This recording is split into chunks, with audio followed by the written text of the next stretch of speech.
Rehab, welcome to my YouTube channel. If you're not already subscribed, make sure you hit the subscribe button. Today's video is going to be about 3 life lessons I learned after I was fired from my job for wearing my hijab. Let's back up a little bit, talk about what actually happened. How did I lose my job? When I was 19 years old, I had just recently started wearing the hijab and I was really excited to like work a summer job. And when I went in for my first day, the management pretty much saw me and then they were like, why would you hire this girl? And then they pretty much had me removed. So the crazy part is that my manager's name was Muhammad. Like, I know you're probably like how in the world did that happen, right? Because like as soon as I heard my manager's name was Muhammad, I was hyped. Like, I was so excited. I thought he was gonna let me pray, you know, during prayer times, not have to use my lunch break. I thought I could go to Jummah prayer. But I was wrong. As soon as Muhammad saw me, he did not look impressed. He handed me a sheet of paper with like all the different ways I should style my hair, like a high bun, a low bun, whatever. And like, it didn't cross my mind that Muhammad could possibly be out to get me. So I just kind of like laughed it off, handed him the sheet of paper, thought nothing of it. And then I just started my work day. And then like probably like an hour into my job, they pulled me aside. Hey, you know, you're wearing a hijab and that's not allowed at work. We're gonna have to let you go. They didn't even give me an option to like remove it. That's how racist this airline was. They just wanted me gone. So I was shocked. I mentioned, I was like, this isn't even legal. And they just did not seem to care. And then they just kind of like, they kicked me out pretty much. They were like, go home. So then grabbed my bag. I went downstairs in the airport and I just started bawling. My mom was on the phone with me and I was just crying. Like, it honestly felt like my life was over. It felt like I'm never gonna be able to get a job in America. Like, my whole life was flashing before my eyes. So I went home and then the next day I went to Friday prayer at the mosque, and just subhanAllah, the US Equal Employment Opportunity Commission, they defend your rights if you were let go from your job for like an unjust reason. So I interviewed with them, and then like after finishing the interview, they were like, oh yeah, you definitely have a case. So after that, I went back home and like, I was just really nervous. I was only 19, like I mentioned. And I just like, I knew I was up against something big. I'm up against like a major corporation at the end of the day. It's just me versus them. But my dad was like, you know, this did not happen to you on accident. This was no accident at all. They slipped up and you have the responsibility to speak up against them. And don't do it for yourself, do it for others. And then after that, also NBC News, like the local NBC News was like coming to my house the next day. I was just so shy and like, I just didn't know how I was gonna be able to take this on.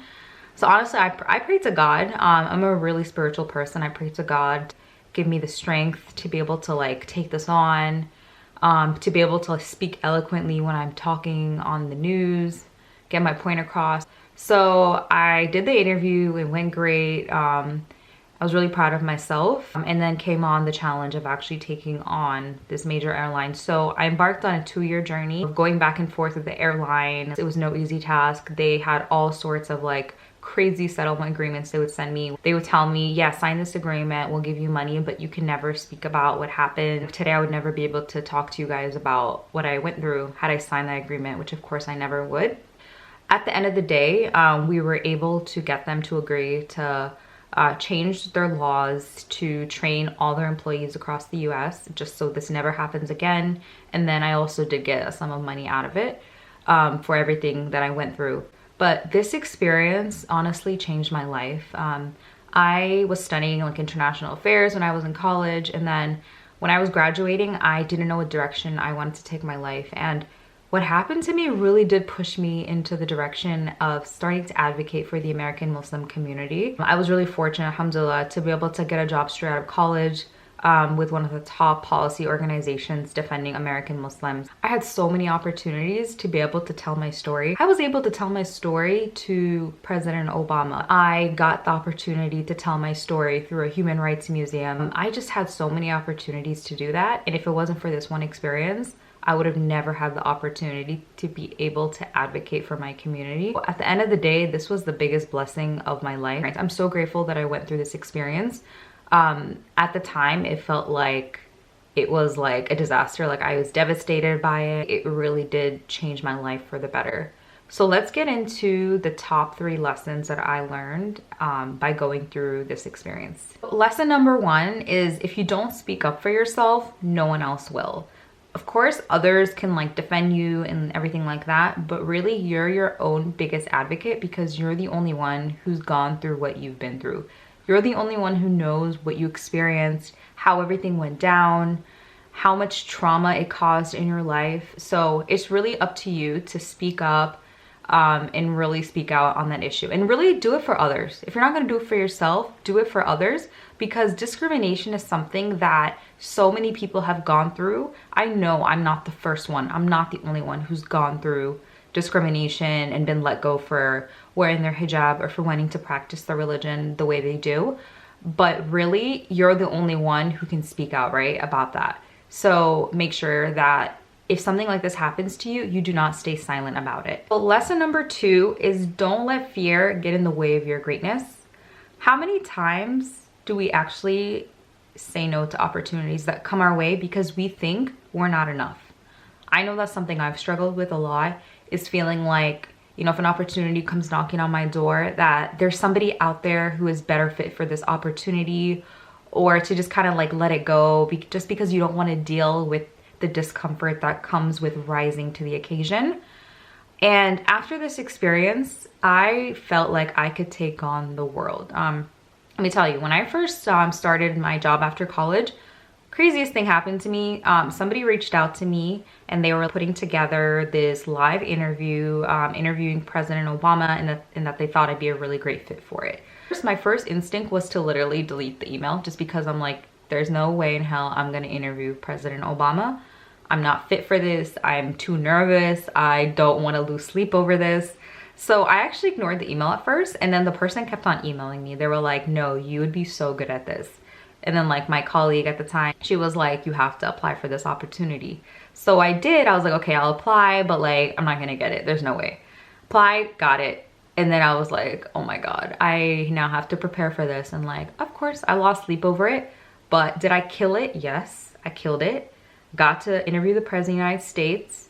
It was the most amazing opportunity. I got to meet him at some point. Another opportunity came up. Somebody thought that I should be able to sit down with the president and also be able to tell him my story. Of course, at first I'm so nervous because I'm like, oh my God, there are a million people I could think of who would be great and who should also have the opportunity. Somebody asked me to keynote a conference and they would pay me for it. And I was nervous. I was like, oh my God, who am I to be able to keynote a whole conference? Like, what am I gonna talk about? And what I really learned is that when an opportunity comes your way, the first step is literally just to say yes. Like, just say yes, don't think about it, and then start to prepare. Because over time, you will rise to the occasion. That's something I've learned, is that no matter what obstacle comes your way, you are always gonna rise to the occasion and figure it out. That's just how we are as humans. Like when we're stressed out about something, we will figure our way out of anything. Like we don't want to be embarrassed. Like you don't want to go out there and like completely flop. So you will push through no matter how uncomfortable you are. And then you'll come out on the other side so much stronger. The last lesson I learned is that a loss isn't really a loss at all. It's actually a blessing in disguise. I know that's really hard to like really swallow and take in when something like what we think is bad has happened in our life. I'm somebody who has faith in God, and I really do think back to all the times I lost something and then I think about how God replaced it with something better. And this was the experience in my life that really did teach me that. This was just a summer job, but this was really an opportunity that meant a lot to me at the time, and I lost it and like I was devastated to lose it. But really, it was replaced with something far greater than I could have ever imagined. When you lose something, try your best to like not feel bad about it and to have faith and have hope that something better will come your way. Losing this opportunity, I don't even know, let's say I was gonna make a couple thousand that summer, I gained the world out of this. I gained life experience that I was able to take with me into my career. This is really something that transformed my life. And I would never take back this experience for the world. Like, it's crazy to say, but I'm grateful they fired me because it made me who I am today. I'm gonna stop there. Make sure you hit the subscribe button and make sure you hit the like button if you enjoyed this video. But other than that, bye guys.